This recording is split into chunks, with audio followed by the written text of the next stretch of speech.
Ashamaa akkam jirtu jaalatamtoonni fi kabajamtoonni hordoftoonni seenaa tuubii bakkuma jirtanitti nagaan rabbii isin faana haa ta'u. Ani seenaadha viidiyoo biraatiin walitti deebinee jirra. Viidiyoo baay'een irraa ture sababa garaagaraatiin irraa ture sababa neetworkii ta'a sababa hojii dhuunfaa kiyyaatiif ta'a. Kanaaf irraa baay'ee fagaadhee jira jechuudha.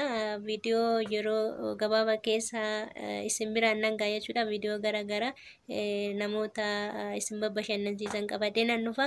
Kanaaf har'a immoo wanni ani qabadhee isin dhiyaadhe seenaan hin banne hin jira. Chaayinaaliin kiyya tanaan dura na jalaa badee turellee na deebi'ee jira. Garuu irratti hin hojjenne waan ta'eef malee. Kanaaf hundumti keessanuu baga nagaa fayyaa taatanii an nagaa fayyaa kooti jechuudha. Seenaan erga galtee maalirra jirti? Heerumte moo maal gochaa jirti? Inni gaddi moo erga biyya alaatti galte maal gochaa jirti jettanii na gaafachuun keessa hin oolu jechuudha. Gaafii kana fakkaatu deddeebistanii yookaan mootiyyuu community kee jala yoo kan na gaafattan ta'e gaafii san qabadhee gaafii sin na gaafattan qabadhee viidiyoo biraa irratti isinin dhiyaadha jechuudha.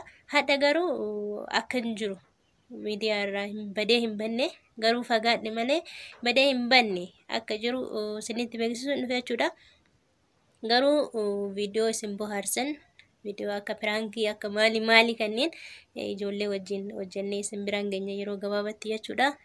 Yoo nu jaalattan yoo nu simattani kanaaf warri biyya alaa keessa jirtanillee rabbiin nagahan gara biyya keessanitti isin haa galchu. Yoo biyya keessanitti galtan wantoota garaagaraa hojjechuu barumsa keessanitti deebitanii barachuu nama danda'udha jechuudha hundumti keessanuu.